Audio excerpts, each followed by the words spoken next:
This episode of Dive Charter is brought to you by ScubaDoRag.com, Clifton Design Group, and by our supporters, David and Karen Barkley, Dennis DiCristofaro, Susan Clifton, Dawn Richards, and Terry Simpson. On this episode of Dive Charter, we have a category 3 or 4 hurricane coming, so we need to get ready. Well, obviously we were watching everything, the weather is totally focused with the hurricane and make it hard to ignore, but hopefully we just have to hope for the best. Just getting everything loose, put away, canvas off, tied down good, fenders for rubbing, and then I felt like that was about all I could do.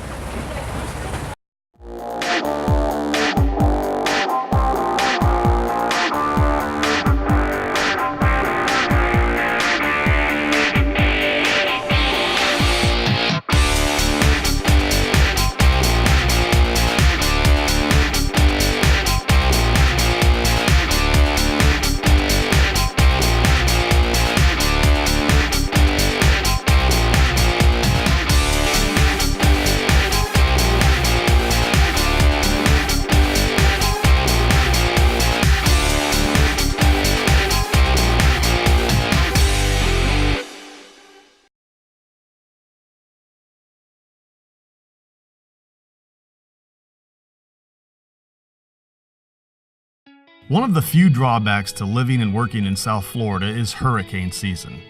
Roughly 10 years have gone by with no major storms making landfall, and now it looks like one is headed directly for us.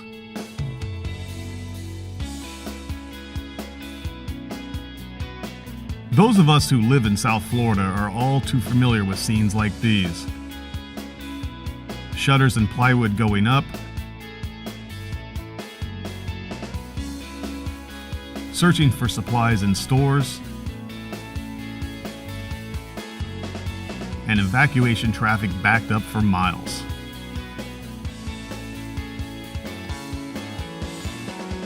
But what about dive boats? What do they have to do to get ready for the storm? We have a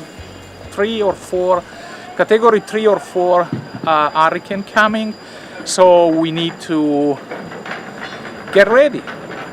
Well, obviously we were watching everything, the weather is totally focused with the hurricane and make it hard to ignore. But about maybe 2 days out, we start, just making the first reservations or start getting things together.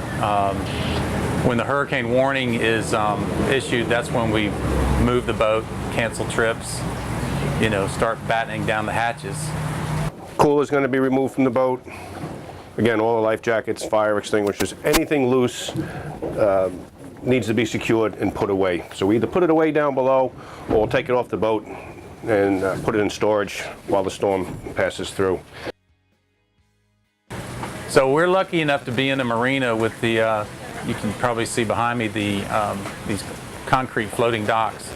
So the concrete floating docks are very substantial and they're riding on concrete pilings, so they can literally come up, looks like about 15 feet from where they are right now. That enables the boat to be more flexible with the rising tides and any floodwaters that may come into the area. We secure the boat down, we double up our ropes to this floating dock, and the dock and the boat become one, and everything rises and falls as the water comes in and as the water recedes. Just getting everything loose,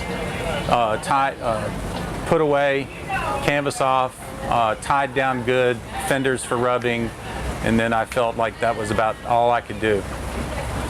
And hopefully we just have to hope for the best, hoping he will not hit us too hard and everybody will be safe.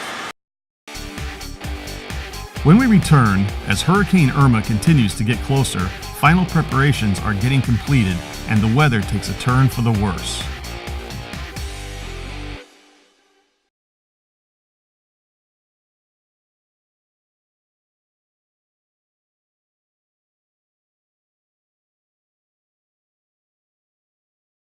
Hi, my name is April. I'm here today from Balance Spirals to speak to you about diver strength and conditioning. This exercise is going to enhance divers' upper and lower abdominal connection. We're going to take a large fit ball, put it in the hands, lay flat on our back, nice deep breath in. We're going to exhale as we bring the ball to meet the legs. The legs are going to grab the ball. We're going to take a nice deep breath, and we're going to exhale as we go down. We don't want to go down any further than we can without the back arching. We want to keep the abdominals in and no arching of the spine. Nice deep breath. Exhale, meet the legs as you come up. Arms past the ball. Nice deep breath. Exhale as you go down. Keep the legs together as you go down just to be sure you don't arch the back or let go of your abdominals. To learn more about this and other exercises that can enhance diver strength and conditioning, please contact us for more information.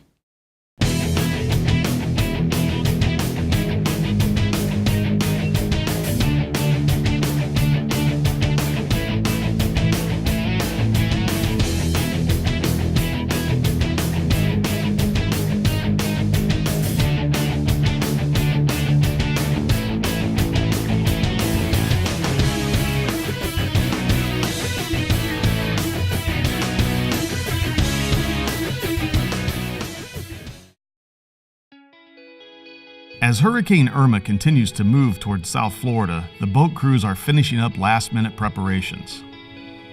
Taking apart storage lockers, removing life rafts and life jackets and other objects that might blow away, and securing the boats to the floating docks.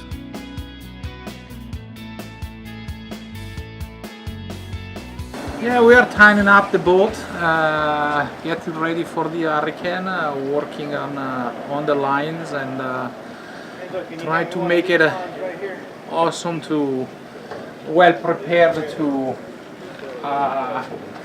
not hit the dock and not have damages on the boat. Another advantage of the floating dock is that there's less likely a chance of the boat breaking away from its dock and or having other boats crashing into it when the storm hits. Strip everything down, secure it, and we walk away and hope it's there when we get back. And we have glass bottom windows, so basically the glass bottom window turns into our depository. So we take everything loose on the boat, we put everything down inside there, and then we lash that lid on the glass bottom window. So at that point, you know, I'm feeling pretty decent about leaving the boat. Good luck to us and to all our customers, to all our friends, to all our families. Stay cool and stay safe.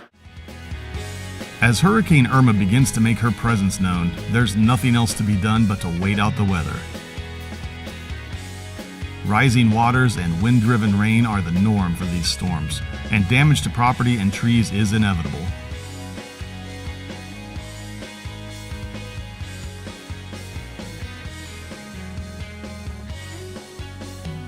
Now that the storm has passed, it's time to assess the damage to the buildings, property, and trees. It's easy to see all the damage on land, but how did the dive boats fare after the storm? After the storm passed, I drove down. They had limited access for people that had property down here, so I was able to cross the 17th Street Bridge and come over. And I remember driving down A1A here and looking over and thinking, boy, I hope, because I didn't know, I mean, boy, I hope they're floating. And both boats were floating.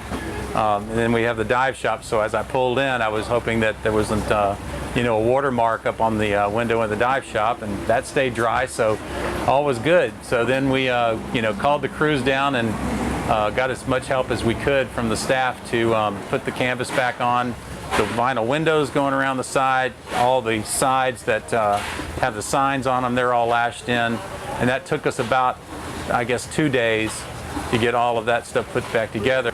It takes longer to put things together than it does to take it apart. In fact, probably twice as long, at least. And we put all our equipment back on the boat, get prepared to get out of that marina, take it back to our home port, get all our ropes secured once again.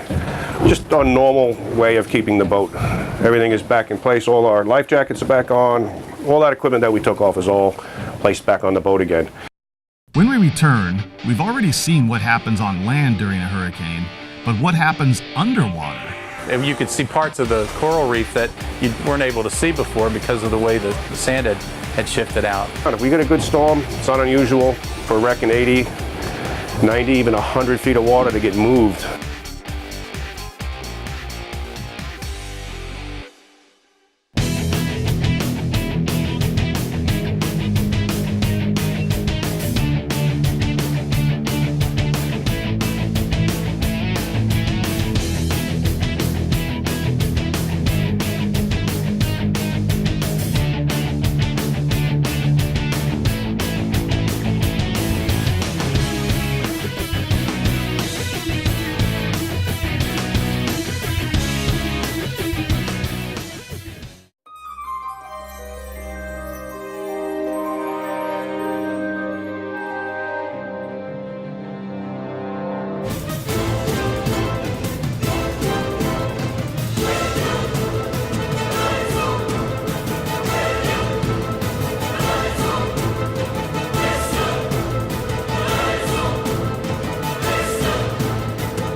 Now that things are starting to get back to normal after the storm, let's talk to the crews about what damage Hurricane Irma did underwater.